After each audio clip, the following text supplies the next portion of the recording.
بسم اللہ الرحمن الرحیم سبحان اللہ و بحمدہ سبحان اللہ العظیم صلی اللہ علیہ وآلہ وسلم۔ ناظرین کرام السلام علیکم۔ رسول اللہ صلی اللہ علیہ وآلہ وسلم کے ساتھ رہنے کا شرف رکھنے والے نوجوان صحابہ میں ایک نرم دل اور نہایت باحیا نوجوان تھے جن کا نام حضرت سلمہ بن عبد الرحمن تھا۔ وہ کم عمری کے باوجود رسول اللہ صلی اللہ علیہ وآلہ وسلم کے پیغامات لوگوں تک پہنچانے کا کام کیا کرتے تھے اور آپ کے قریب رہنے والے صحابہ میں شمار ہوتے تھے۔ ایک دن حضور صلی اللہ علیہ وآلہ وسلم نے انہیں ایک ضروری پیغام دینے کے لیے بھیجا۔ سلمہ رضی اللہ عنہ مدینے کی گلیوں سے گزر رہے تھے۔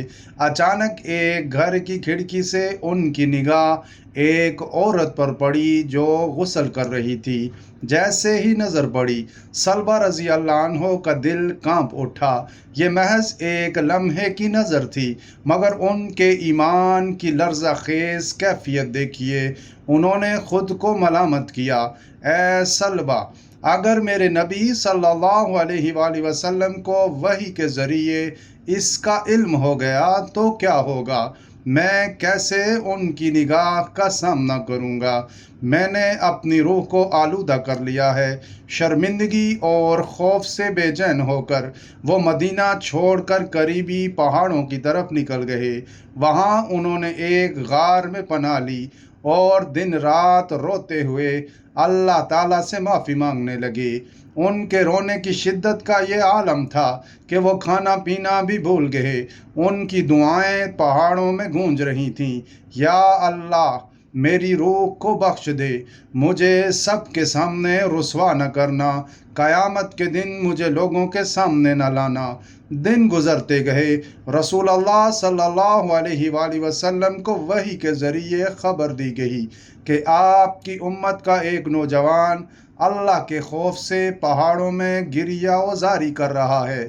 حضرت جبرائیل علیہ السلام نازل ہوئے اور عرض کیا، یا رسول اللہ، اللہ فرما رہے ہیں کہ آپ کا ایک نوجوان بندہ خوف اور شرمندگی سے تڑپ رہا ہے، اس کے لیے اطمینان اور بخشش کی خوشخبری ہے۔ نبی کریم صلی اللہ علیہ وآلہ وسلم نے فوراً حضرت عمر اور حضرت سلیمان فارسی رضی اللہ عنہ کو بلایا اور فرمایا، تم دونوں جاؤ پہاڑوں میں میرے صحابی سلمہ کو تلاش کر کے لاؤ۔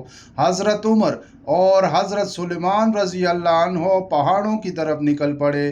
کئی دن تلاش کے بعد وہ ایک چرواہے سے ملے۔ انہوں نے پوچھا، کیا تم نے ایک ایسے نوجوان کو دیکھا ہے جو اللہ کے خوف سے گریہ زاری کرتا ہو؟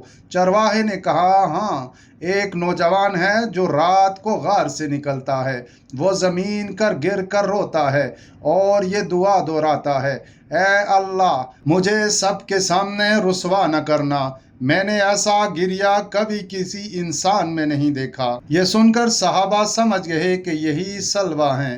رات کا وقت تھا، پہاڑ کے دامن میں سلمہ رضی اللہ عنہ غار سے نکلے۔ ان کی حالت نہایت کمزور تھی، آنکھیں آنسوؤں سے سوجی ہوئی، کپڑے دھول میں اٹے ہوئے، وہی دعا دہرا رہے تھے، یا اللہ میری روح کو پاک کر دے، مجھے معاف کر دے۔ حضرت عمر رضی اللہ عنہ آگے بڑھے اور ان کا سر اپنی گود میں رکھ لیا۔ سلمہ رضی اللہ عنہ گھبرا گئے، آپ یہاں کیسے؟ کیا رسول اللہ صلی اللہ علیہ وآلہ وسلم کو خبر ہو گئی ہے؟ حضرت عمر رضی اللہ عنہ نے محبت سے جواب دیا، ہمیں یہ تو نہیں پتا، لیکن حضور نے ہمیں کل کا پیغام دیا ہے کہ سلمہ کو ڈھونڈ کے لے آؤ۔ دونوں صحابہ کرام سلمہ رضی اللہ عنہ کو لے کر مدینہ واپس آئے، مگر انہوں نے کہا، میں مدینہ اس وقت داخل ہوں گا جب رسول اللہ صلی اللہ علیہ وآلہ وسلم نماز پڑھا رہے ہوں تاکہ میں ان کے پیچھے کھڑا ہو سکوں۔ جب مسجد نبوی میں نماز جاری تھی وہ پیچھے کھڑے ہو گئے، مگر جب قرآن کی آیات سنی تو زار و قطار رو کر بے ہوش ہو گئے۔ صحابہ نے انہیں سہارا دیا۔ رسول اللہ صلی اللہ علیہ وآلہ وسلم نے قریب آ کر فرمایا، اے سلمہ، یہ کیا حال بنا رکھا ہے؟ کون سا ایسا گناہ کر بیٹھے ہو کہ اتنے خوف زدہ ہو گئے ہو؟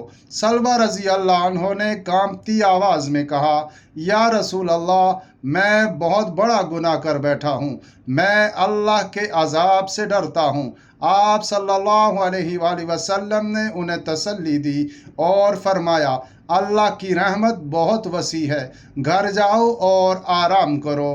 چند دنوں میں سلمہ رضی اللہ عنہ سخت بیمار ہو گئے۔ حضرت سلیمان فارسی نے یہ خبر نبی کریم صلی اللہ علیہ وآلہ وسلم کو دی۔ آپ صلی اللہ علیہ وآلہ وسلم فوراً ان کی عیادت کے لیے گئے۔ سلمہ رضی اللہ عنہ کا جسم کمزوری سے کانپ رہا تھا۔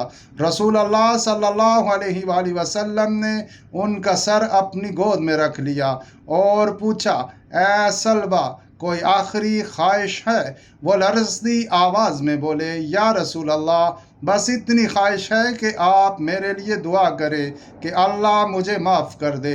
اسی لمحے جبرائیل علیہ السلام نازل ہوئے اور عرض کیا، یا رسول اللہ، اللہ فرماتے ہیں کہ اگر سلمہ نے زمین بھر کے گناہ بھی کیے ہوتے تب بھی میری رحمت ان سب پر غالب ہے، اسے معاف کر دیا گیا ہے۔ یہ سنتے ہی سلمہ رضی اللہ عنہ کے چہرے پر مسکراہٹ آ گئی۔ انہوں نے زور سے اللہ اکبر کہا اور ساتھ ہی روح پرواز کر گئی۔ نبی صلی اللہ علیہ وآلہ وسلم نے حکم دیا کہ ان کی تجہیز و تکفین کی جائے۔ جب آپ صلی اللہ علیہ وآلہ وسلم نماز جنازہ پڑھانے کے لیے قبرستان کی طرف چلنے لگے تو نہایت احتیاط سے قدم رکھ رہے تھے۔ صحابہ نے پوچھا، یا رسول اللہ، آپ اتنی احتیاط سے کیوں چل رہے ہیں؟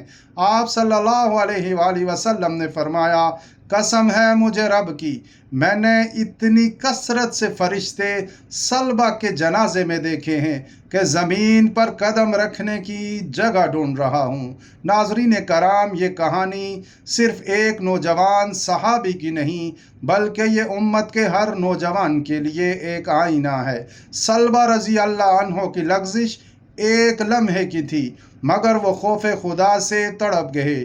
آج ہمارا حال دیکھیں، سوشل میڈیا پر بے حیائی عام ہے، نگاہیں حرام پر جم جاتی ہیں اور دل پر خوف الہی کا اثر نہیں ہوتا۔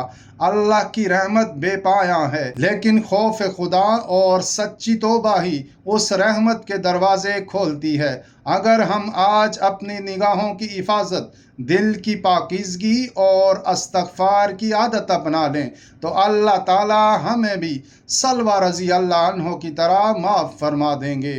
اللہ کریم آپ سب کو برکت اور عافیت عطا فرمائے، آمین یا رب العالمین۔ جزاک اللہ خیر۔